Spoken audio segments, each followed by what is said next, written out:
हाँ देखिए बेटा, direction of friction in two block problems. तो आपके दो मासेज है, मान लो M1 इसका है, M2 इसका है, और ऊपर वाला M1 है, नीचे वाला M2 है, और आपने इस पर कैपिटल F फोर्स लगाया, तो यहाँ पर फ्रिक्शन की डायरेक्शन कैसे देखते हैं? तो ये तो बहुत सिंपल केसेस है, बट दोनों मेथड आप समझ लेंगे तो किसी कॉम्प्लिकेटेड केस में भी देख पाएंगे। पहला तो सिंपल सा ये है कि नीचे वाली ब्लॉक सरफेस की टेंडेंसी किधर जाने की है, आगे जाने की है बेटा। इसको ऐसे अलग अलग करके बना देता हूँ मैं। तो आप जब इसको खींच रहे हैं तो नीचे वाली सरफेस इधर जा रही है, तो ये वाली सरफेस इस ब्लॉक को रोकने के लिए फ्रिक्शनल फोर्स पीछे लगा रही है ठीक है। जब आपने इस पर कैपिटल F फोर्स लगाया तो आपका ऊपर वाली सरफेस नीचे वाले ब्लॉक को मूव करने से रोकने के लिए फ्रिक्शन किधर लगाएगी, क्योंकि फ्रिक्शन किधर लगता है, जहाँ पे या तो रिलेटिव मोशन हो या टेंडेंसी ऑफ रिलेटिव मोशन हो। तो ये नहीं चाहेगा नीचे वाली सरफेस जाए, तो इसलिए उस पर रोकने के लिए पीछे। और जब इसने M1 पे M2 पर पीछे की तरफ फोर्स लगाया है, तो उसका रिएक्शन फोर्स ही तो है, ये इस पे इधर लगा रहा है तो ये उल्टा लगाएगा। ये फ्रिक्शन फोर्स की डायरेक्शन होगी दोनों ब्लॉक्स पे। इस पे तो इस डायरेक्शन में हो जाएगा, इस पे इस डायरेक्शन में हो जाएगा। ठीक है ना, ये फ्रिक्शनल फोर्स की डायरेक्शन है दोनों ब्लॉक्स पे। ठीक है, क्लियर है आपको? इस केस में कैसे देखेंगे? इस केस में भी वही है, ऐसा कोई बड़ी बात तो है नहीं कि आपने M1 को किधर खींच रहे हैं, आप इधर खींच रहे हैं। ठीक है, तो आपके ऊपर वाले ब्लॉक की टेंडेंसी उधर जाने की है, जब उस पर इस डायरेक्शन में फोर्स लगाना है। तो M2 उसको रोकने के लिए किधर फोर्स लगाएगा? इस डायरेक्शन में लगाएगा कि नहीं लगाएगा? ठीक है, तो उसका रिएक्शन फोर्स इस पर आगे की तरफ आएगा। तो यही तो बात है बेटा, इसलिए तो मैं कहता हूँ कि फ्रिक्शन हमेशा रिलेटिव मोशन का अपोज करता है, मोशन का नहीं करता है। इन्हीं केसेस के बेसिस पे, या आप जब इसको चला रहे हो तो हो सकता है ना आपने इतना फोर्स लगाया कि M1 भी साथ में चल रहा है। आपने M2 पर एक पर्टिकुलर लिमिट ऑफ फोर्स है, जिस तक आप खींचेंगे तो M1 भी चलेगा, तो इस M1 को चलाने वाला कौन है? फ्रिक्शन फोर्स ही तो है, ये वाला जो आ रहा है। M1 को चलाने वाला कौन सा एक्सटर्नल फोर्स है? और कोई एक्सटर्नल फोर्स था ही नहीं, इसको हॉरिजॉन्टल डायरेक्शन में कौन है? फ्रिक्शन है। ठीक है, यहाँ पर आपने M2 को इसको M1 पे फोर्स लगाया, तो ये हो सकता है M2 भी साथ में चल रहा हो। तो M2 को चलाने वाला कौन होगा? केवल फ्रिक्शनल फोर्स होगा, और कोई फोर्स तो है ही नहीं। ठीक है, तो इस तरीके से आप डायरेक्शन देख सकते हैं। एक मेथड तो ये है कि सीधा सीधा दिख गया कि टेंडेंसी कितनी है, सर किधर है एक सरफेस के जाने की, तो दूसरी सरफेस ने उसको रोकने के लिए अपोजिट डायरेक्शन में फोर्स लगा दिया।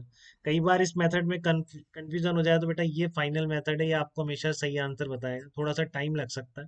तो जनरल प्रैक्टिस से तो आपको दिख रहा है तो ठीक है, अच्छी बात है। थोड़ा भी कहीं दिक्कत आएगी देखने में, तो आपकी प्रोसेस क्या रहेगी? सुडो फोर्स यूज करेंगे बेटा। ये आपकी दो सरफेसेस हैं, आप मान लो आपने इस पर कैपिटल F फोर्स लगा रखा है। ठीक है, और ये दो आपकी कॉन्टेक्ट सरफेसेस हैं, तो आप इस सरफेस पे जाके खड़े हो जाइए, अपने आप दिखेगा। तो इस सरफेस के रिस्पेक्ट में देखिए टेंडेंसी किधर है ऊपर वाली सरफेस के जाने की।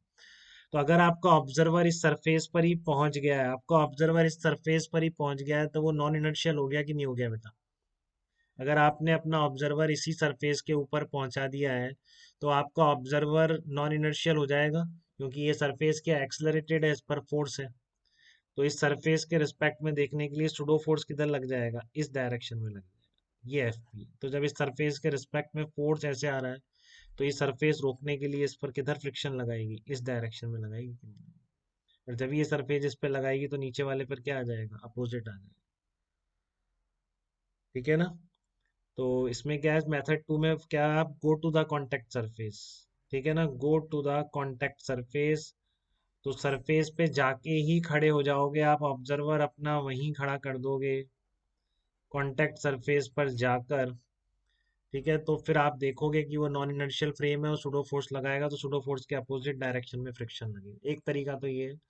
जनरल के यहाँ भी थोड़ा भी दिक्कत हो, ऐसे केसेस कराऊंगा आपका, ये कई बार बहुत हेल्प करेगा। नहीं तो आपको थोड़ी दिक्कत आएगी देखने में। और जहाँ स्ट्रेट फॉरवर्ड दिख रहा है ऐसा कि सरफेस नीचे जा रही है, रोकने के लिए पीछे लगा है, तो बेसिकली दोनों ब्लॉक पे फ्रिक्शन एक्शन रिएक्शन से लिखा गया है बेटा। ठीक है ना, आपने इसको खींचा, इसके सरफेस के इधर जाने की टेंडेंसी, तो ऊपर वाला रोकने के लिए इधर लगाएगा। अब क्योंकि ऊपर वाला नीचे वाले पे इस डायरेक्शन में फोर्स लगा रहा है, action reaction third law Newton का, अगर इसने इस पे ऐसे लगाया है, तो ये वाला इस पे ऊपर अपोजिट डायरेक्शन में लगा है। तो इसलिए ये ब्लॉक चलता है साथ में, ऐसे ही इसमें ये वाला ब्लॉक चलता है नीचे वाला, केवल फ्रिक्शन। ठीक है, तो आप ऐसे रिलेटिव मोशन से देख सकते हैं, या go to the contact surface pseudo force से देख लीजिए। इस पे इस सरफेस के रिस्पेक्ट में फोर्स इधर आ रहा है, इधर एक्सलरेशन आएगा, तो इसको रोकने के लिए सरफेस के इधर फोर्स लगाएंगे, इस डायरेक्शन में फोर्स। दोनों मेथड से अलग नहीं आ सकता, ये बात कंफर्म है, कैसे भी करें हम। ठीक है। तो ये था डायरेक्शन कैसे देखेंगे। अब इसके बाद अपन आ रहे हैं कि प्रॉब्लम्स कैसे करेंगे। फोर्स लगा रहे हैं, ये चेक करना होता है कि दोनों ब्लॉक साथ में चल रहे हैं या नहीं चल रहे हैं, दोनों के बीच कितना फ्रिक्शन लग रहा है। तो बहुत सिंपल मेथड है, बहुत ही सिंपल प्रॉब्लम्स है, अगर आप मेथड मेरा वाला डायरेक्टली फॉलो कर रहे हैं तो। ठीक है ना। तमीज से सीख के हर जगह ये लग जाएगा बेटा आपको, और कुछ सोचना ही नहीं पड़ेगा। ठीक है। चलिए।